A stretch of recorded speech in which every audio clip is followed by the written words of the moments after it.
요즘 미국 주식시장뿐 아니라 우리나라 서학 개미들의 가슴을 요동치게 만들고 있는 가장 핫한 이름이 있습니다. 바로 세계적 기업 전기자동차 회사 테슬라입니다. 그리고 테슬라 하면 빼놓을 수 없는 인물이 있으니 영화 아이언맨 속 억만장자 천재 발명가 토니 스타크의 실제 모델 테슬라의 최고 경영자 일론 머스크입니다. 한때는 사기꾼이라 손가락질 받던 그는 어떻게 세계 최고의 부자가 된 것일까? 일론 머스크는 테슬라뿐 아니라 스페이스X, 과거 페이팔 등 굵직하고 많은 브랜드와 관련되어 총 3편으로 구성하게 되었습니다.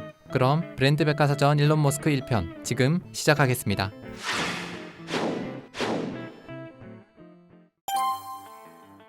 (1971년 6월 28일) 남아프리카 공화국 프리토리아에 살던 엔지니어 아버지 에롤 머스크와 모델인 어머니 메이 머스크 사이에서 한 사내 아이가 태어납니다. 이 아이의 이름은 일론 머스크. 훗날 세계적인 전기자동차 회사 테슬라와 항공우주기업 스페이스X를 이끄는 인물입니다. 일론의 부모님들은 각자의 영역에서 잘 나가던 인물이었습니다. 일론의 어머니 메이 머스크는 지금까지 모델로 왕성하게 활동하고 있으며 69세이던 2017년엔 세계적인 뷰티 브랜드 커버걸의 공식 모델이 될 정도로 잘 나가는 모델이라고 합니다.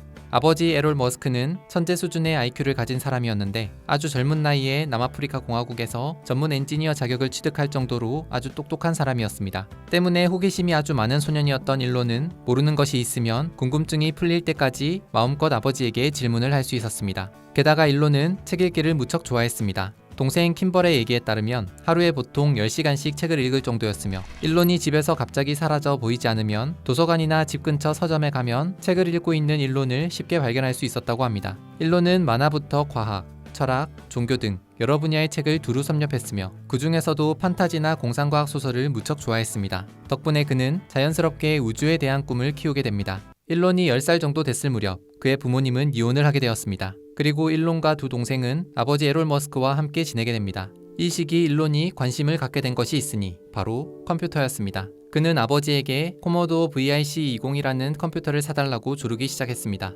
80년대만 해도 컴퓨터가 아주 귀하던 시절이었지만 아버지는 초등학생인 일론의 설득에 넘어가 비싼 컴퓨터를 사주게 됩니다. 그리고 이후 일론은 독학으로 프로그래밍을 배우기 시작했습니다. 그런데 일론은 12살이 되던 해에 직접 블래스터라는 베이직 기반의 비디오 게임을 만드는 데 성공하기에 이릅니다. 우주선이 수소폭탄을 사용해 적의 우주선을 파괴하는 일종의 우주전쟁 게임으로 공상과학 소설을 읽고 영감을 받아 만든 것이었다고 합니다. 일론은 당시 PC와 사무기술이라는 게임 잡지를 통해 $500, 현재 가치로 $1200의 판매까지 했습니다. 이처럼 책과 우주에 관심이 많던 괴짜 소년 일론 머스크. 하지만 친구들의 눈엔 일론이 이상하게 보였는지 그가 고등학생이 되자 심한 왕따와 괴롭힘에 시달리게 됩니다. 한 번은 계단에서 밀려 굴러떨어진 뒤 의식을 잃을 때까지 맞아 병원에 일주일 가까이 입원하는 일까지 일어난 것입니다. 결국 일론은 다른 학교로 전학을 가야 했습니다. 당시 그가 전학간 프리토리아 남자고등학교는 상위권의 학생들 경우엔 옥스퍼드나 캠브리지 대학에 진학할 정도로 수준이 높은 학교였습니다. 하지만 일론은 그렇게까지 공부를 잘하진 못했고 대신 수학과 컴퓨터에 재능이 많고 비상한 기억력을 가진 학생이었다고 합니다. 어느덧 10대 후반이 된 일론은 남아공을 떠나고 싶었습니다. 당시만 해도 남아프리카 공화국은 흑백 차별이 심한 시기였는데 흑인 민족주의 운동을 근절하기 위해 백인은 18세가 되면 군대에 가야 했습니다. 하지만 일론은 그런 군대에는 가고 싶지 않았고 어서 빨리 더 큰 세상에서 많은 걸 배우고 싶었습니다. 그렇게 1989년 6월 일론은 캐나다 시민권자였던 어머니 덕분으로 동생과 함께 캐나다로 이민을 올 수 있었습니다. 그리고 온타리오주 킹스턴에 있는 퀸즈 대학교에 입학하게 됩니다. 이후 그는 퀸즈 대학교에서 2학년을 마친 뒤 다시 미국 펜실베이니아 대학교 3학년으로 편입을 하게 되는데 경제학과 물리학을 복수 전공하여 미친 듯이 공부한 덕분에 장학금까지 받게 됩니다. 하지만 장학금만으론 미국에서의 생활이 넉넉지 못했습니다. 그래서 일론은 통나무를 베거나 청소, 컴퓨터 조립을 하며 생활비를 벌었고 돈이 부족해 하루 종일 오렌지로 끼니를 때울 때도 많았다고 합니다. 한편 이때부터 이미 그의 사업가적 기질이 발휘되기도 했습니다. 펜실베이니아 대학에 다니던 당시 일론은 큰 집을 하나 빌려서 10명이 지낼 수 있는 공간으로 집을 나누고 그걸 다시 10명의 학생들에게 임대를 해주는 방식으로 집세나 생활비를 마련한 것입니다. 또 주말에는 큰 공간을 파티 공간으로 꾸미고 파티에 참석하는 친구들에게 입장료를 받아 돈을 마련하기도 했습니다. 그렇게 스스로 학비와 생활비를 벌어 공부를 하면서도 일론은 언젠간 꼭 자신만의 사업을 할 것이라는 꿈을 키워갔습니다. 그가 대학을 다니던 시절 발표한 자료나 논문 등을 보면 환경오염을 일으키지 않는 이동수단인 전기자동차, 에너지원인 태양광 에너지, 지구 바깥 세계로 향한 우주 개발 등에 관한 것이었습니다. 훗날 일론이 보여주는 모든 행보가 아주 오래전부터 꿈꾸고 계획해 오던 일이라는 것을 알 수 있는 대목입니다. 한편 그 역시도 사람인지라 사업을 하다 망하면 어쩌지? 그러고도 살 수 있을까? 그냥 편하게 직장이나 다니는 게 낫지 않을까 하는 고민이 있었다고 합니다. 그래서 그는 퀸즈 대학교를 다니던 시절 한 가지 실험을 진행했습니다. 일명 1달러 프로젝트. 바로 하루에 1달러만 가지고 먹고 살 수 있는지를 시험해 보는 것이었습니다. 마트에 가서 냉동 핫도그와 오렌지를 잔뜩 사온 일론은 한 달 내내 냉동 핫도그와 오렌지만 먹고 살기 시작했습니다. 핫도그가 질릴 때는 싸구려 토마토 소스 캔을 사와 파스타를 해 먹었습니다. 그렇게 한 달 후 일론은 이 생활이 의외로 자신에겐 별로 힘들지 않다는 사실을 깨닫게 됩니다. 자신은 그다지 좋은 음식이나 여가 생활엔 흥미가 없다는 것을 알았고 혹시나 사업이 망해도 컴퓨터 한 대와 한 달에 30달러만 있으면 평생 살 수 있다는 확신을 얻었습니다. 시간이 흘러 1995년 9월 일론은 물리학 박사 학위를 받기 위해 스탠포드 대학에 들어갔습니다. 그런데 불과 이틀 만에 학교를 그만두고 말았습니다. 당시 닷컴 열풍이 불며 실리콘밸리가 새로운 비즈니스의 성지로 떠오르고 있었는데 일론 역시 하루라도 빨리 자신만의 사업을 시작하는 게 낫다고 판단한 것입니다. 1995년 24세 일론은 동생 킴벌과 함께 아버지로부터 28,000달러를 지원받아 집2라는 인터넷 스타트업 회사를 차리게 됩니다. 모든 사람이 가장 가까운 피자 가게를 찾고 그곳에 가는 방법을 알아낼 수 있어야 한다. 당시 그의 회사에서 내세우던 캐치프레이즈였습니다. 인터넷이 막 태동하던 1995년 일론은 이미 지금의 네이버 맵이나 카카오 맵과 비슷한 형태의 사이트를 개발하기 시작한 것입니다. 하지만 일론과 킴벌은 넉넉한 자금으로 창업을 한 것이 아니기 때문에 따로 집을 구할 돈이 부족했습니다. 그래서 그들은 사무실에서 먹고 자며 일을 하게 되었습니다. 그런데 하나 흥미로운 점은 일론과 킴벌이 뽑은 첫 인턴 직원이 바로 한국인이었다는 사실입니다. 동생 킴벌에 따르면 이 한국인 개발자는 숙식 제공을 이유로 이곳에 지원을 했다고 합니다. 이 불쌍한 한국아이는 어느 대기업에 일하러 오는 것으로 착각했습니다. 그는 우리와 함께 사무실에서 살게 되었고 어떤 고생문이 열려 있는지 짐작할 수 없었습니다. 이 한국인이 누구이며 이후 어떻게 됐는지 궁금했지만 어떤 정보도 더 이상은 찾을 수 없었습니다. 다시 집2 얘기로 돌아와 프로그램 개발 분야는 일론이, 제품 판매는 킴벌이 맡으며 집2 코퍼레이션은 조금씩 매출이 늘어나고 인지도도 높아지기 시작했습니다. 그리고 뉴욕타임스나 시카고 트리뷴 같은 메이저 신문사들과도 계약을 맺으며 점점 자리를 잡아갔습니다. 이후 회사가 점점 더 커짐에 따라 사무실을 넓은 곳으로 이사할 수 있었고 정규 직원도 뽑고 CEO도 영입하며 본격적으로 투자를 받게 됩니다. 그리고 창업 4년 만인 1999년 일론은 집2를 컴퓨터 제조기업 컴팩의 자회사 알타비스타에 3억 7천만 달러를 받고 매각하게 됩니다. 이를 통해 일론은 2,200만 달러의 현금을 손에 넣게 되는데 지금 환율로 보면 약 250억 원. 일론은 28세의 나이에 일약 천만장자가 됩니다. 참고로 집2를 인수한 알타비스타는 회사를 잘 운영하지 못했고 거기에 닷컴 열풍까지 꺼지며 결국 큰 손실을 보고 폐업했다고 합니다. 첫 창업에서 큰 성공을 거둔 일론이 다음으로 눈을 돌린 곳은 바로 온라인 금융시장이었습니다. 사실 그는 집2의 매각이 진행되기 전부터 온라인 은행 설립에 큰 관심을 갖고 있었습니다. 그가 퀸즈 대학에 재학 중이던 당시 방학 때 은행에서 인턴을 경험한 덕분에 금융시장에 대한 이해가 어느 정도 있었습니다. 그런 상황에서 이미 인터넷이라는 게 존재하고 있는데 은행 업무를 꼭 은행에 가서 봐야 하는가 하는 의문이 들었던 겁니다. 그래서 일론은 새로운 개념의 온라인 은행을 창업하기 위해 이와 관련된 인재들을 모으게 됩니다. 평소 친분이 있던 에드호, 해리스 플리커, 크리스토퍼 페인과 함께하게 된 그는 이메일을 활용하여 현금을 주고받는 시스템을 개발하는 데 성공했습니다. 그리고 1999년 3월 인터넷 상거래 은행 X닷컴을 공동 설립하게 됩니다. 일론은 집2를 매각하고 받은 돈 2,200만 달러 중 1,200만 달러를 X닷컴에 투자했는데 갑자기 사업으로 큰 돈을 벌었을 경우 새로운 사업에 투자를 하면 세금 혜택이 있었기 때문이었습니다. 덕분에 일론은 X닷컴의 최대 주주가 되었습니다. 참고로 X닷컴은 우리에게도 익숙한 온라인 결제 수단 페이팔의 전신입니다.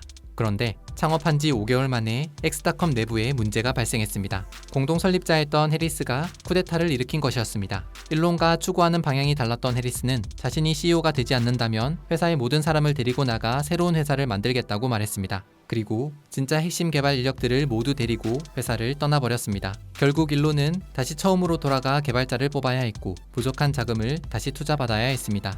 이 시기에 받은 스트레스 때문인지 유전 때문인지는 알 수 없지만 당시 일론의 사진을 살펴보면 그 역시 탈모를 피할 수 없었던 것으로 보입니다. 그렇게 천신만고 끝에 1999년 11월 일론은 X닷컴의 서비스를 시작했습니다. 한편 일론과 비슷한 생각을 하는 이들이 또 있었습니다. 바로 피터 틸과 맥스 레브친이 만든 컴피니티라는 회사였습니다. 컴피니티는 웹 기반의 결제 서비스를 제공하는 회사였는데 신기하게도 X닷컴과 컴피니티 모두 한 건물에 자리 잡았습니다. 사업 초기 두 회사는 서로 더 많은 회원을 얻기 위해 어마어마한 자금을 투입한 마케팅 싸움을 벌였다고 합니다. 그러던 2000년 3월 두 회사는 갑자기 합병을 선언했습니다. 이런 식으로 경쟁만 하다 같이 망하는 것보다는 함께 사는 길을 택한 것입니다. 합병된 회사의 이름은 X닷컴으로 정해졌으며 CEO는 일론이 맡았습니다. 이 무렵 일론은 대학 동창이던 작가 저스틴 윌슨과 결혼하게 되는데 신혼여행도 미룰 만큼 열심히 일했습니다. 합병의 기대감 때문인지 X닷컴은 1억 달러의 신규 투자금도 유치하게 됩니다. 분명 겉보기에는 X닷컴이 승승장구하는 것처럼 보였을 겁니다. 하지만 서로 추구하는 가치나 선호하는 기술이 달랐던 두 회사 사이의 갭은 컸습니다. 회사 내부적으로 잦은 갈등에 시달려야 했는데 가입자 수도 급속도로 늘어나 서버가 자주 다운되기도 했고 사고가 터져 현금이 바닥나는 등 여러 가지 문제에 부딪혔습니다. 그러던 2000년 9월 일론은 미뤄뒀던 신혼여행을 가기 위해 아내 저스틴과 함께 호주 시드니행 비행기에 올랐습니다. 그런데 일론이 비행으로 인해 연락이 끊어진 틈을 타 컴피니티의 창업자 피터 틸과 맥스 레브치는 급히 회사 이사회를 소집했습니다. 그리고 일론이 불참한 상황에서 일론에 대한 불신임함과 해임안을 통과시키고 새 CEO로 피터 틸을 앉혀버렸습니다. 한마디로 일론은 CEO에서 잘린 것입니다. 시드니에 도착한 일론은 이 소식을 듣고 깜짝 놀라 다시 미국행 비행기에 올랐습니다. 2000년 9월 일론은 신혼여행으로 떠난 호주 시드니 공항에서 자신이 CEO에서 잘렸다는 소식을 듣고 급히 다시 미국으로 돌아옵니다. 하지만 이미 물은 엎질러진 상황. 일론이 할 수 있는 건 아무것도 없었습니다. 거기에 운영체제를 둘러싸고 컴피니티 출신의 엔지니어들에게 밀려 X닷컴 출신의 엔지니어들이 회사를 떠나야 하는 일까지 벌어졌지만 이 또한 막을 수 있는 방법이 없었습니다. 그렇게 2000년 12월 일론은 복잡한 머리도 식히고 마음도 달랠 겸 브라질과 남아공으로 아직 가지 못한 신혼여행을 떠나게 됩니다. 그런데 2주 후 여행에서 돌아온 일론은 극심한 고열에 시달리기 시작했습니다. 바로 말라리아에 감염된 것이었습니다. 열흘이 넘게 중환자실에서 생사를 오갔던 그는 이후 회복하는 데만 6개월이나 걸렸습니다. 몸무게도 20kg 넘게 빠질 정도로 죽을 고생을 한 일론은 이때 한 가지 이상한 교훈을 얻게 되었다고 합니다. 휴가를 가면 죽을 수도 있다 라는 것이었습니다. 실제로 일론은 그 일 후엔 휴가도 거의 가지 않고 주 100시간 이상씩 일하며 일 중독자로 살고 있다고 합니다. 2001년 6월 일론은 회사 고문으로 자리를 이동하게 됩니다. 그리고 회사의 모든 결정은 피터 틸과 맥스 레브친이 주도를 하게 되는데 회사의 이름은 X닷컴에서 페이팔로 바뀌게 됩니다. 그리고 2002년 7월 페이팔은 미국 이베이에 무려 15억 달러, 우리 돈으로 약 1조 6,303억 원의 금액으로 전격 매각이 됩니다. 당시 최대 주주였던 31살의 일론은 이 중 2억 5천만 달러, 세금을 제하고도 1억 7천만 달러에 달하는 거금을 손에 쥐었습니다. 페이팔을 이베이에 매각한 후 페이팔의 다른 창립 멤버들 역시 모두 돈방석에 앉았습니다. 일론 머스크, 피터 틸, 맥스 레빈 외에도 페이팔 공동 창업자이자 마케팅 및 전략 부사장을 역임한 루크 노색, 페이팔 최고 운영자를 역임한 데이비드 sak스와 리드 호프만, 페이팔 최고 재무 책임자를 역임한 켄 하우리와 로엘 보타, 페이팔 운영 부사장을 역임한 키스 라보아, 페이팔 주요 소프트웨어 개발자였던 러셀 시몬스, 페이팔 엔지니어였던 자와드 카림, 스티브 첸, 제레미 스토펠먼, 그리고 피터 틸의 조수였던 앤드류 맥코맥 등 이들은 이후 투자자로 활동하거나 새로운 회사를 창업하며 또다시 엄청난 성공을 거두어 실리콘밸리의 새로운 권력 집단으로 떠오르게 됩니다. 그래서 이들을 페이팔 마피아라고 부릅니다. 언뜻 마피아라는 이름 때문에 부정적인 느낌이 들지만 마피아처럼 엄청난 단결력으로 서로를 밀어주고 도와줘서 이런 별명을 갖게 된 것이라고 합니다. 정기적으로 모임을 갖던 이들은 좋은 사업 아이디어가 있으면 얘기를 들어보고 그 자리에서 바로 투자를 결정하기도 했다고 합니다. 일론은 스페이스X 등 많은 기업을 설립했고 테슬라를 이끌었으며 스티브 첸과 자와드 카림은 유튜브를, 리드 호프먼은 링크드인을, 맥스 레빈, 러셀 시몬스, 제레미 스토펠먼은 옐프를, 데이비드 sak스는 야머를, 피터 틸은 펠런티어를 각각 설립했습니다. 모두 페이팔 출신들이 만든 혁신 기업들로 페이팔의 성공 이후 페이팔 마피아들이 새로운 도전에 나서지 않았다면 오늘날의 테슬라도 유튜브도 없었을지 모릅니다. 참고로 페이스북의 마크 저커버그 역시 페이팔 마피아의 대부로 불리는 피터 틸에게 50만 달러를 투자받아 성공의 발판을 마련하게 되는데 이 장면은 영화 소셜 네트워크에 등장하기도 했습니다. 피터 틸은 당시 50만 달러를 투자하고 10%의 페이스북 지분을 확보했는데 그 주식은 현재 시가로 2조 원이 넘는다고 합니다. 일론은 페이팔을 매각하고 받은 돈으로 무엇을 할지 고민에 빠졌습니다. 그러던 2002년 우주선 제조업체 스페이스X를 설립하게 됩니다. 스페이스X에 대해서는 다음 편에서 자세히 다루기로 하고 이번 영상에서는 테슬라를 먼저 다뤄보려 합니다. 많은 사람들이 테슬라를 일론이 만든 것으로 알고 있지만 사실 2003년 마틴 에버하드와 마크 타페닝이 테슬라 모터스란 이름으로 창업한 회사입니다. 테슬라라는 이름은 19세기 천재 발명가 니콜라 테슬라에서 따온 것이라고 합니다. 그러던 2004년 마틴과 마크는 테슬라 모터스의 투자자를 찾던 중 일론을 만났습니다. 어려서부터 전기자동차에 관심이 많았던 일론은 전기자동차를 개발하고 있던 테슬라의 가능성을 보게 되는데 그래서 그는 초기 자금 750만 달러 중 혼자 650만 달러를 투자하며 테슬라 최대 주주이자 이사회 의장에 올랐습니다. 그렇게 일론까지 합류한 테슬라는 지금까지와는 전혀 다른 전략으로 전기차 시장을 공략하기 시작했습니다. 그동안의 전기차들은 소형차나 컴팩트차처럼 소형화나 경량화에 치중을 한 반면 일론은 전기자동차에 최고급 스포츠카 컨셉을 도입한 것입니다. 먼저 부유층을 타깃으로 고급 승용차를 만든 다음 점차 대중적인 차를 만들어 시장을 확대한다는 계획이었습니다. 아무래도 상대적으로 여유가 있는 사람들이 환경에 대해 관심이 높고 독특한 제품을 선호할 것이란 생각에서였습니다. 이런 생각으로 세상에 가장 먼저 내놓은 차가 바로 2006년 시제품으로 선보인 테슬라 로드스터입니다. 로드스터는 판매 가격만 10만 9천 달러에 달하는 럭셔리 스포츠카였는데 정지 상태에서 시속 100km에 도달하는 제로백이 4초가 채 걸리지 않았고 최대 주행거리는 약 321km, 최고 속도는 시속 200km에 달했으며 전기자동차용 대형 전지가 아닌 노트북 등에 많이 쓰이는 리튬이온 배터리를 사용한 게 특징이었습니다. 하지만 양산이 되기까지 우여곡절도 많았습니다. 아무리 시간이 흘러도 차는 시장에 나오지 않고 처음 계획에 비해 개발 비용은 눈덩이처럼 계속 불어갔으며 거기에 로드스터의 원가가 판매 가격보다 높다는 사실까지 밝혀진 것입니다. 그래서 2007년 이사회 의장이었던 일론은 마틴을 CEO에서 해고하게 됩니다. 이 일로 인해 테슬라의 공동 창업자였던 마크 타페닝 또한 2008년에 회사를 떠나버렸습니다. 게다가 많은 투자자들이 테슬라에 등을 돌리는 바람에 테슬라는 재정적으로 힘든 상황에 처하게 됩니다. 설상가상으로 글로벌 금융위기까지 일어났습니다. 투자 자금이 막히고 운영 자금이 바닥을 드러내자 일론은 개인 재산 4천만 달러를 테슬라에 쏟아부었지만 당장 직원들 월급줄 걱정까지 해야 할 정도로 상황은 나아질 기미가 보이지 않았습니다. 한편 2008년 9월 일론의 또 다른 기업 스페이스X에서 만든 우주선 팰컨 1호가 3번의 실패 끝에 드디어 발사에 성공했습니다. 이 부분은 스페이스X 부분에서 자세히 살펴보겠지만 덕분에 스페이스X는 나사로부터 16억 달러를 수주받게 됩니다. 그리고 운영자금에 여유가 생긴 일론은 테슬라의 위기를 가까스로 넘길 수 있었습니다. 그렇게 2008년 10월 일론은 이런 상황 속에서 테슬라의 네 번째 CEO에 올랐습니다. 이제 테슬라의 CEO로 전면에 나서게 된 일론은 구조조정과 함께 회사를 공개하고 투자금을 유치해오기 시작했습니다.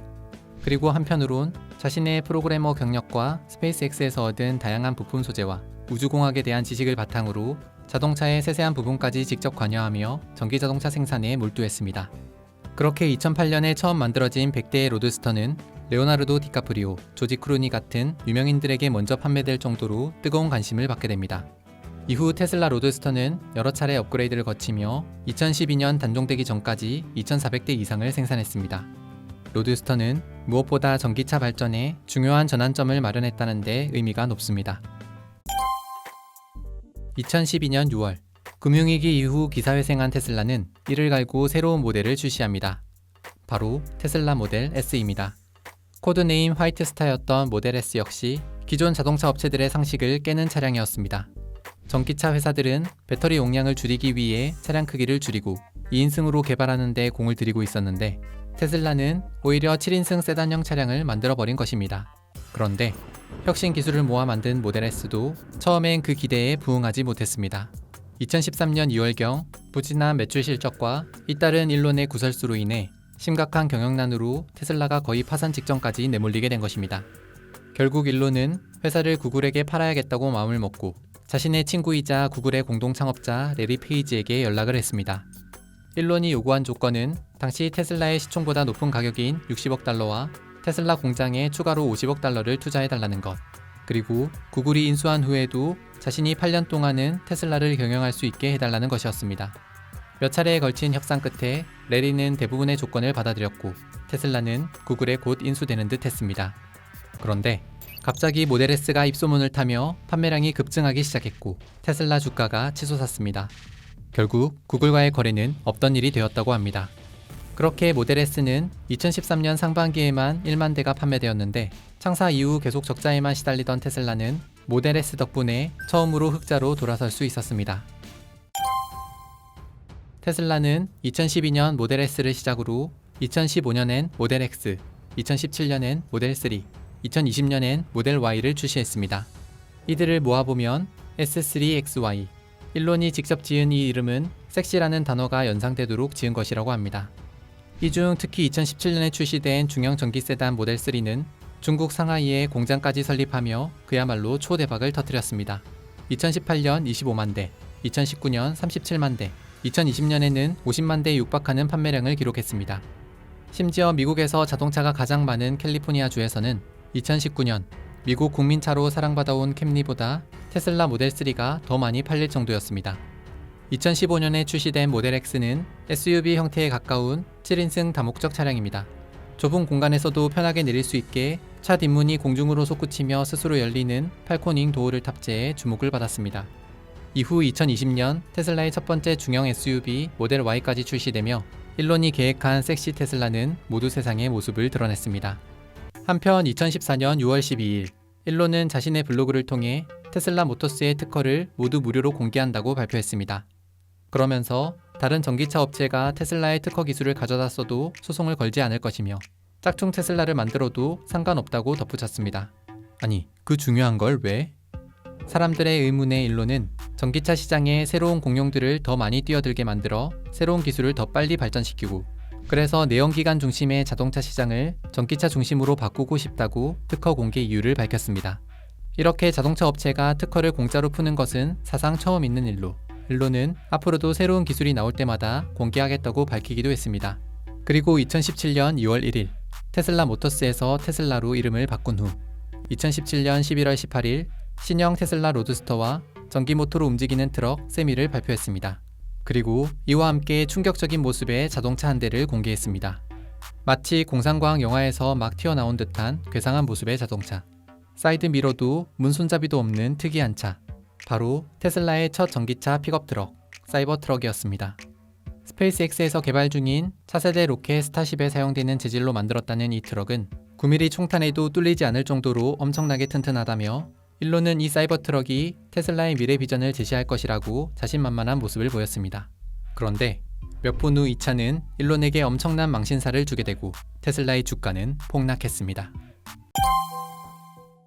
2019년 11월 일론은 자신만만한 모습으로 테슬라의 첫 픽업 트럭, 사이버 트럭을 세상에 선보였습니다. 영화 007 나를 사랑한 스파이와 블레이드 러너에 나오는 자동차를 보고 영감을 받았다는 사이버 트럭은 그야말로 저세상 디자인. 거기에 어지간한 충격에도 끄떡없다는 걸 보여주기 위해 일론과 함께 무대에 오른 수석 디자이너 플란츠는 해머로 자동차를 힘껏 내리치기까지 했습니다. 그리고 실제로 트럭은 끄떡도 없었습니다. 뒤이어 이번엔 차 유리창도 튼튼한 걸 보여주겠다며 창문을 향해 금속공을 힘차게 던졌는데 그만 와장창 창문이 박살나고 말았습니다.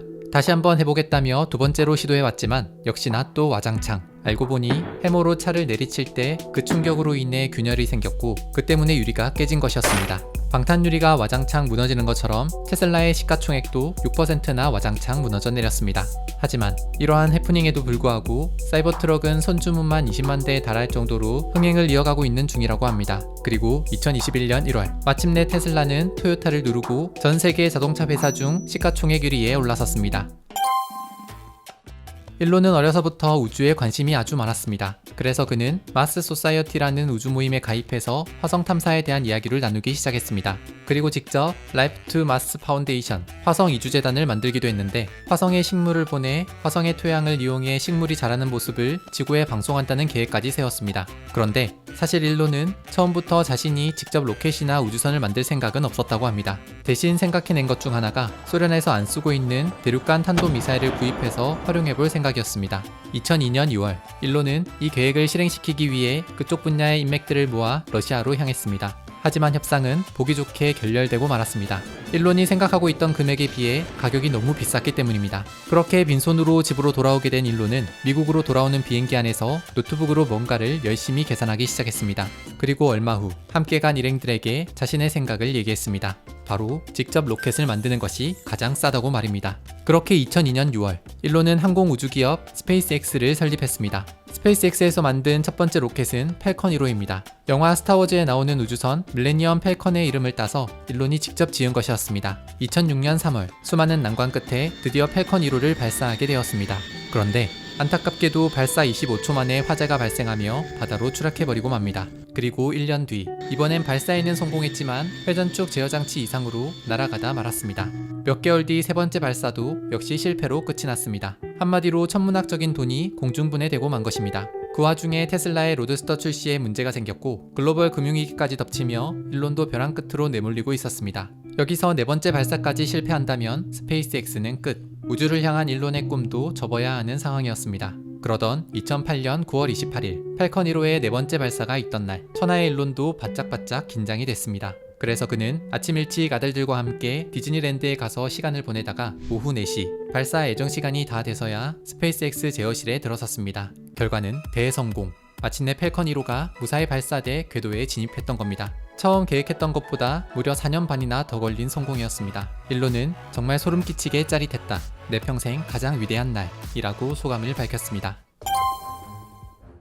팰컨 1호의 발사 성공을 시작으로 스페이스X는 우주 택배 사업을 승인받아 한 달에 한 번꼴로 꾸준히 로켓을 발사하며 기업이나 국가로부터 위탁받은 위성을 운반하거나 국제우주정거장에 화물을 전달하고 있습니다. 그렇게 일론은 국제우주정거장에 우주선을 보낸 첫 번째 민간 기업의 대표로 이름을 올렸고 어떻게 그게 되겠어? 조롱을 받던 스페이스X의 위상도 확연히 달라지기 시작했습니다. 그리고 일론은 다시 한번 새로운 꿈을 꾸기 시작하니 바로 재활용 로켓이었습니다. 사실 지금까지 수많은 로켓들은 발사된 후 그 발사체는 바다에 떨어져 쓰레기가 되는 게 전부였습니다. 한마디로 아주 비싼 일회용이었던 셈입니다. 그래서 일론은 이 일회용 우주 발사체를 다시 회수해 재활용해보겠다는 생각을 하기 시작했습니다. 하지만 우주 발사체를 회수하는 것은 말처럼 쉽지 않아서 계속 실패를 거듭했습니다. 그러다 2015년 12월에 와서야 일론은 팰컨 9호를 발사한 후 다시 추진 로켓을 지상에 착륙시켜 회수하는 데 성공하게 됩니다. 그런데 스페이스X보다 먼저 이를 성공한 기업이 있으니 바로 아마존의 제프 베조스가 만든 블루 오리진이었습니다.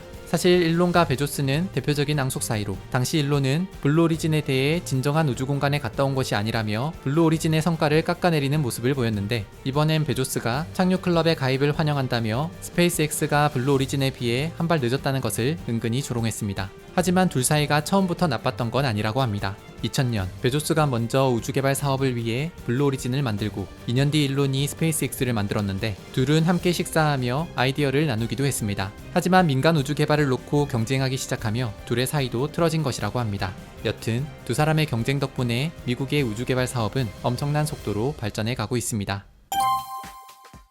팰컨 9호의 발사 성공 이후 스페이스X는 세계적 항공 기업으로 우뚝 서게 됩니다. 로켓을 재활용한 덕분에 발사 비용을 확 줄일 수 있게 되어 가격 경쟁력에서 보잉이나 로키드 등 경쟁사를 압도하게 된 것입니다. 그리고 2018년 2월 스페이스X는 다시 한번 새로운 역사를 쓰게 됩니다. 재활용한 로켓을 발사시키고 다시 귀환시키는 것까지 성공한 것입니다. 그 주인공은 바로 팰컨 헤비. 높이 70m, 폭 12.2m, 무게 1400-200톤인 초대형 로켓 팰컨 헤비는 현재까지 나온 로켓 중 크기가 가장 큰 것으로 팰컨 헤비의 발사체 3기 가운데 중앙의 코어 로켓은 새로 제작했지만 양옆의 사이드 로켓 2기는 재활용한 발사체였습니다. 이 사이드 로켓 2기가 먼저 분리되어 무사히 착륙했으며 이후 가운데 코어 로켓 역시 분리되어 무사히 회수했습니다. 그런데 이 역사적인 순간에 팰컨 헤비에 실려있던 것이 있었습니다. 바로 인공위성과 테슬라 로드스터였습니다. 이 로드스터는 일론이 직접 운전하던 차로 스페이스X의 우주복을 입은 마네킹 스타맨이 타고 있고 로드스터의 대시보드에는 일론이 좋아하는 책 은하수를 여행하는 히치하이커를 위한 안내서의 첫머리에 나오는 당황하지 말라 라는 문구가 써 있었으며 차에서는 스페이스 오디티라는 음악이 흘러나오고 있다고 합니다.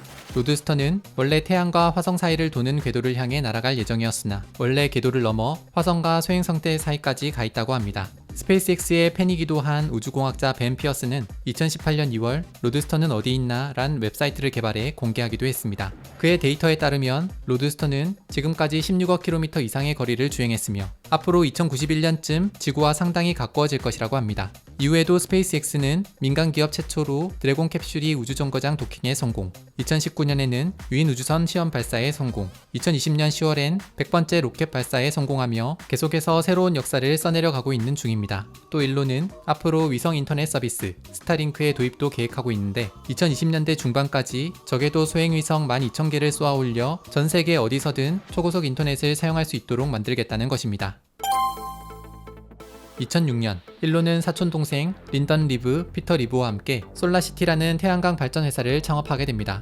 사촌들과 함께 창업했지만 솔라시티의 아이디어는 일론이 낸 것으로 전기차의 대중화를 위해선 태양에너지가 필요하다고 본 것입니다. 실제로 솔라시티는 테슬라의 급속 충전소에 태양광 패널을 설치해 전기차에 전기를 공급해주는 등의 사업을 하고 있기도 합니다. 덕분에 솔라시티는 좋은 기술과 엔지니어를 가지고 있었음에도 빛을 보지 못하고 사라진 수많은 다른 전기차 회사들과 다르게 테슬라를 살아남을 수 있게 만든 숨은 공신이기도 합니다. 참고로 2016년엔 테슬라에서 솔라시티를 인수하여 지금은 두 회사가 합병이 된 상태입니다. 이렇게 스페이스X부터 테슬라, 솔라시티까지 일론의 세 가지 회사가 드디어 모습을 드러냈습니다. 그가 새 회사를 통해 궁극적으로 꿈꾸는 큰 그림은 바로 화성입니다. 일론은 어린 시절부터 꾸준히 화성에 대한 관심을 갖고 있었는데 어른이 된 후에도 화성에서 은퇴하고 싶다는 얘기를 자주 할 정도였습니다. 그는 핵전쟁이나 소행성 공격 등으로 지구에 사람이 살 수 없을 경우를 대비해 대안으로 화성에 도시를 만들어야 한다고 주장하고 있습니다. 그래서 스페이스X에서 만든 우주선을 타고 화성으로 가고 화성에서의 운송수단은 전기차 테슬라를 이용할 것이며